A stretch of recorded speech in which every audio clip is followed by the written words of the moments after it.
Wait, you took a long weekend. Was this part of your American concert tour? Or Yes, this is part of the Madeline's American concert tour. I was in Denver to see Charlie XCX and Troy on the Sweat tour, and then made it to the Sabrina Carpenter Short and Sweet tour this past weekend on the East Coast. So wow, got hit every day.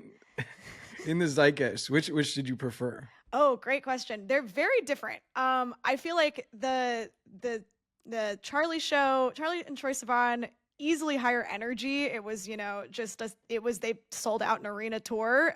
It was huge. Like it's like a party, basically. It's a party. And it's all dance music. So you're up the whole time just dancing. And then Sabrina, obviously very dancey as well, pop music, but you get some slow songs, you get some kind of typical, you get the flashlights out, you gotta wave, to the ballads. And she's an incredible vocalist. I was really blown away.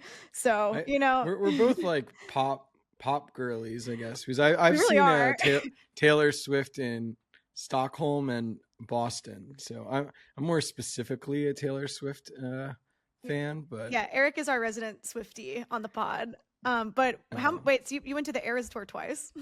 Yes, yeah. Which date was better? Boston was like a nightmare.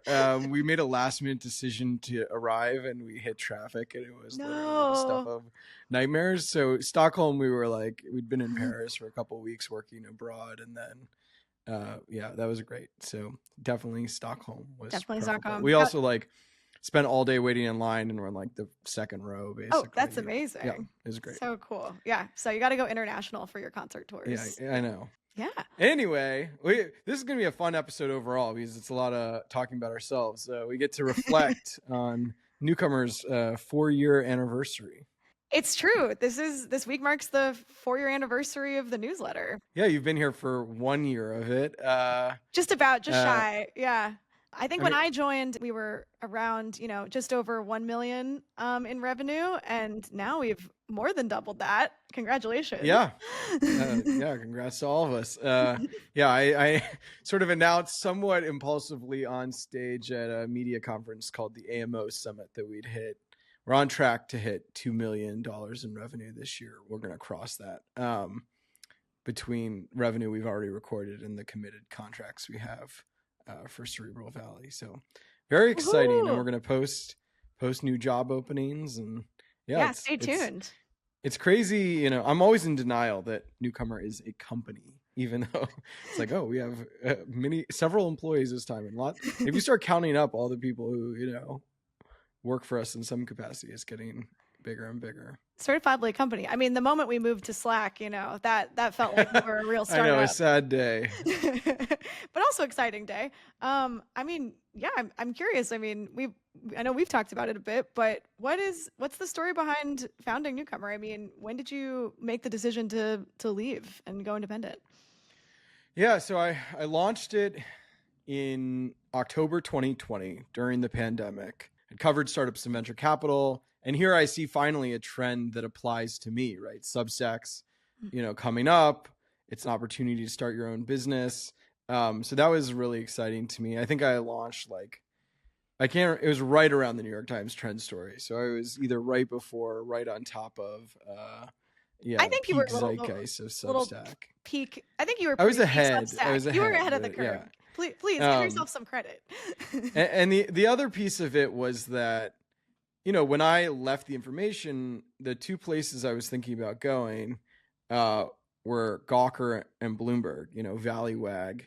And, I went with Bloomberg, and, it was just a pretty conservative direction. And I definitely wanted, not to be mean and snarky like Valleywag. I wanted, some of the voicey sort of first person writing. I'd really come up through traditional newspaper internships and wanted some, more bloggy, I guess, type experience. And I was very jealous of, Ben Smith's column in the New York Times at the time, where he was really doing great reporting, but writing with his perspective. And that's really what I tried to emulate when I started Newcomer. How do you feel like the media environment's changed since starting Newcomer? I mean, I feel like this sort of voicey perspective is much more popular, and you were a trendsetter in this, but how's it changed? What have you seen?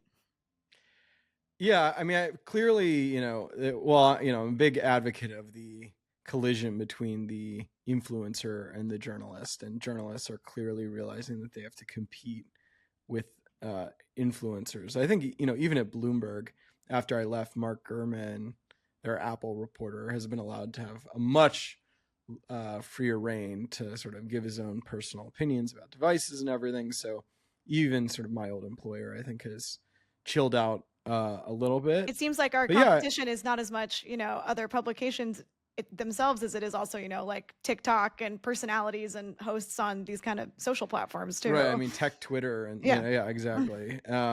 It's not clear that if they're not reading, I think a lot of our readers fit us into reading pirate wires and cobbling together information from Andreessen Horowitz podcasts and sort of a mix of alternative media. Mm-hmm. Leaving an established publication, I mean, even, nowadays, but especially 4 years ago, was a pretty big risk in the media world. I mean, what made you want to take that leap? Well, yeah, literally the day I had to tell my editor that I was quitting, I chickened out on the first call, and my now wife had to be like, do it, So, I mean, because you can always be like, oh, I need a better plan. I haven't decided what day I'm going to launch, whatever. I mean, my wife and friends were extremely supportive, so I think that helps. I mean, I do credit Substack for making it sort of much easier to see a path to doing this thing. They did not offer me the pro program. They offered me like a tiny advance that I thought wasn't worth it. So yeah, I mean, it was just sort of felt like I wanted to take the leap. I do think it helped that it was the pandemic. So the cult of the workplace was, much diminished. You're not going in to an office. And I was really hungry just to write for our audience, and to write directly for startups and VCs. I mean, I think often about covering the Zenefits saga where Parker Conrad was ousted, and just how I sort of wanted to write the counter narrative to the Zenefits story, but as a reporter for a big outlet, you sort of have to write, I don't know, the first order story.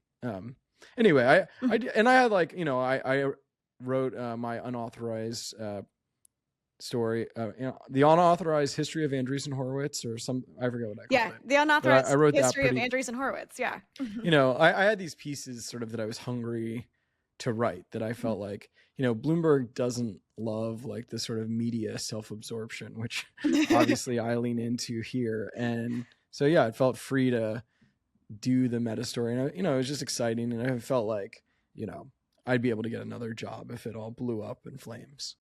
We talked about, influencer journalism and the rise of this trend, right? But it seems like, there's this kind of fascinating thing going on in the media environment where the very biggest are succeeding, like New York Times size publications, and then the very smallest seem to be succeeding.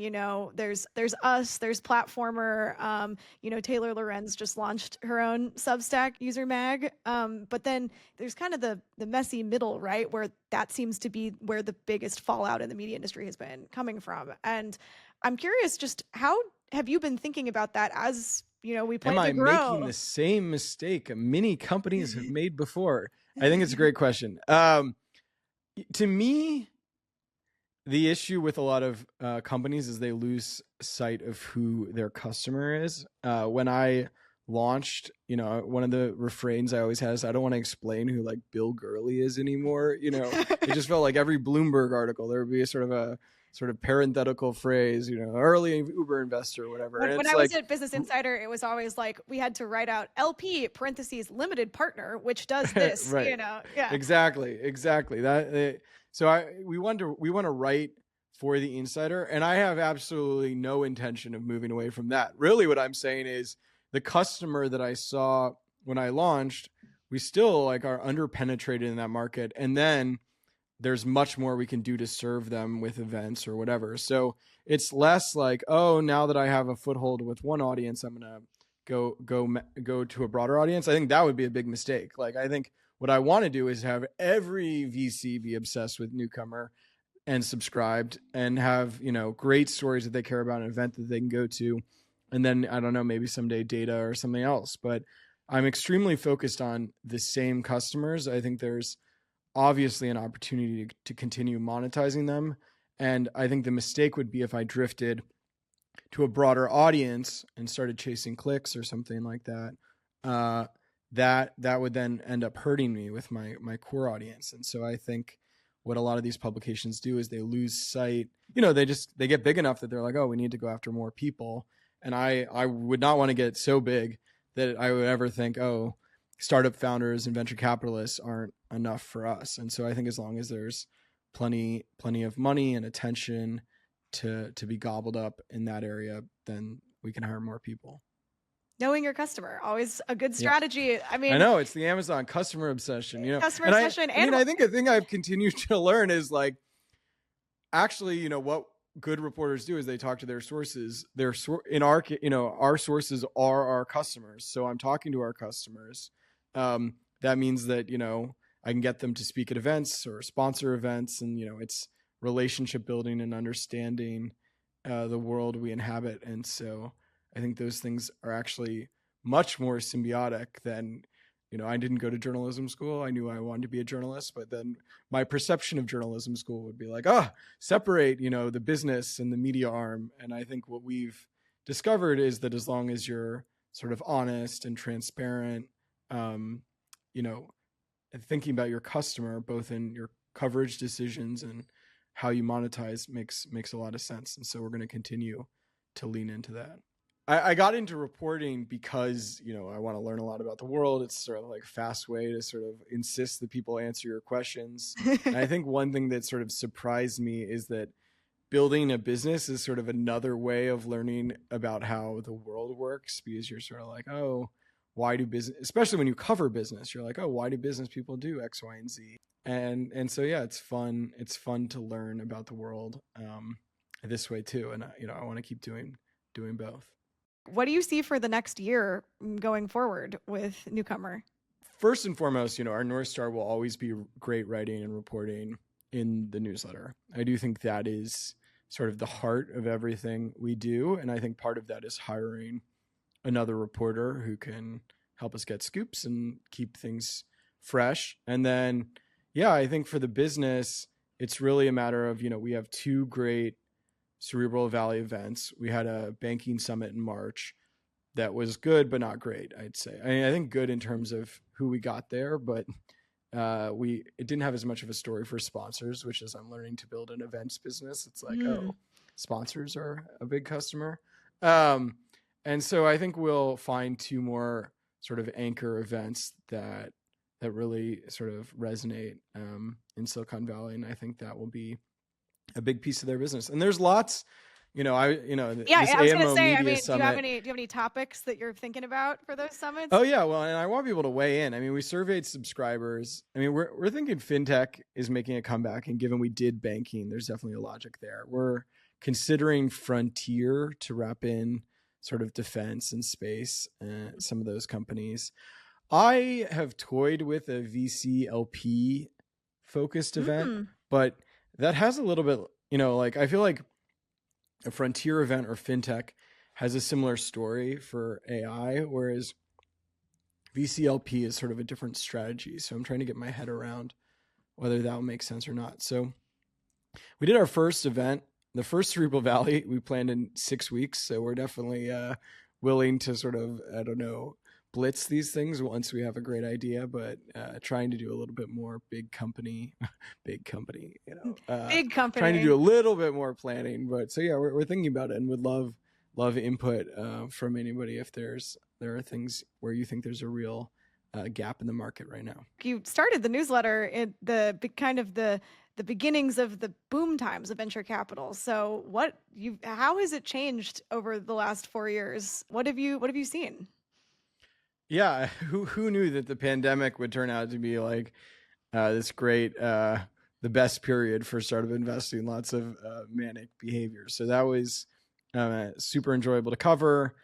Now we've had a couple years seemingly of a downturn. Of course, that's been covered up by these big AI rounds. I'd say, the boom is fun to write about because there are deals to cover. Like if you think about getting scoops, it's like things happening is easier than things Scoops not left and right. happening to cover. A scoop a day, every time there's a new deal that closes, you can And chase I it. wrote like a bear case on Rivian, and like it's fun. You can still be sort of skeptical of things even in the boom times. Now we have this sort of what a tale of two worlds, or what do we keep calling it?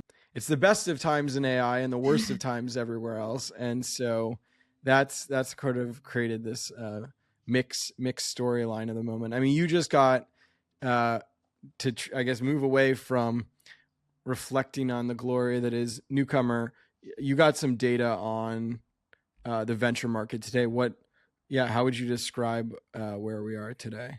Yeah, I mean, we're really seeing a consolidation around, I would say, the mega funds, the Lightspeed A16Z index, being able to still raise, even though they're sometimes cutting their targets back, but other times meeting them, but raising these multi-billion-dollar funds. And then for everyone else, it's kind of a different world. And the same goes in the startup world, right? Like you see Anthropic, Ilya's Safe Superintelligence raise $1 billion round, and then you see startups shutting down or quietly, merging if they can possibly find an exit at all.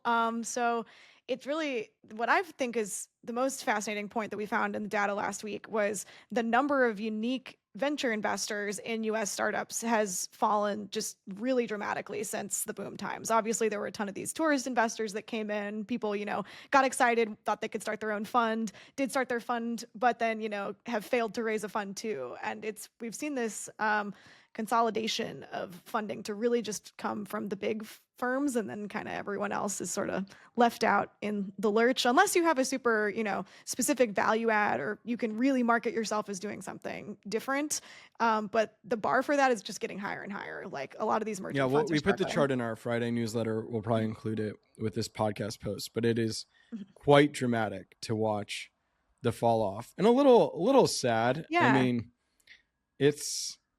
I liked all the new managers, and there's always some of the best funds are early funds of new promising VCs, but the downturn has sort of enabled this pivot to, I don't know, venture capital becoming a lot more like private equity and big firms ruling the day. And so, it's been good news for Andreessen Horowitz and Lightspeed and a few others, and not good for the anonymous manager who isn't going to raise their second or third fund.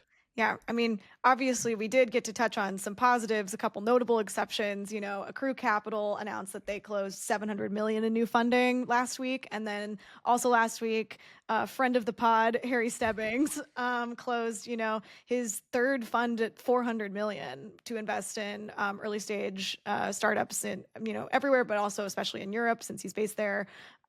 Really exciting. Got to catch up with him about that. And he's, also he's leaning into his podcaster angle and his media company as a sell to LPs about access around deals that he has, which is we are not doing that right now. We are not doing that. I have no judgment anymore. I feel like I used to. There was a day where I would have been such a purist, but we are very focused on the media business events. I shared on LinkedIn that I'd done like I've done 3 investments. Substack, which obviously I talked about in the newsletter, was effectively marketing for Substack. I invested in Volley, who I co-host Cerebral Valley with. So they're like a partner, and then Protege, my friend Bobby Samuels. But it was like, that was just sort of like the friend who, if they ever started a company, I wanted to your friend that if whatever you'll do, I'll back you. I got you. Yeah, friend. Exactly. Yeah. I feel like that. Anyway, I just want to be transparent. But it's just inevitable. I feel like the savvy person, you hear, oh, Harry Stebbins is doing this big fund. That's not sort of on our minds at the moment. Stay tuned or not for that. But you're like Eric Swims. No, we'll see. Why do you think he was able to raise now? I mean, honestly, it doesn't feel like it doesn't feel like this season, I guess, for new funds anyway. I mean, this is his third fund going to 400 million, but what was your take on why Harry has sort of succeeded where others have failed? Truly, I think, the biggest thing without a doubt is I'm sure the podcast is just an incredible asset for, meeting talent, meeting founders, meeting investors. And just, as you meet people, you get clued into the network. And You get kind of an advantage on what deals you should be tracking if you're, talking to these people all the time and building these networks. But then he's now at this point raised a third fund. The biggest cliff I feel like for emerging managers is going from fund 1 to fund 2. So if you can pass that, that's certainly a positive signal. And also in his first fund, he's got these then incredible it's just capital deals forever. Then you just get then, no. yeah, exactly. Then you're too big to Then you're fail, set. and your Yeah. LPs are like, oh, not this fund. But It's the classic, like we pulled out and we didn't hit Excel's fund where they had Facebook, so we can never pull out again, and we'll just stick and then you become General Catalyst and you buy a hospital. So that's the journey. But I think he really, has some track record. He's invested in some, promising companies, including 11x, the AI startup, really bullish on having an advantage in the European market. And especially at the early stage there's a lot of good AI talent coming out of there, which he's, clued into. So I think that, focus, having a media product as a selling point to differentiate yourself is really important. And now he's also, starting this Scout fund additionally from the 400 million main fund, where investors are all, VPs or, chief officers of some kind in other startups that, can pull their network, and they get to keep all of the carry on their investments. He, can just use it as an incredible funnel. If the Scouts make a deal that you like, you can follow on and invest in a bigger check, so it's pretty savvy, for deal flow too, finding deals. He's certainly thinking about venture differently than a lot of people, which is appealing. All right, well, let's the bread and butter. Let's wrap up with what was the most notable recent deal for you. Start us off. For sure.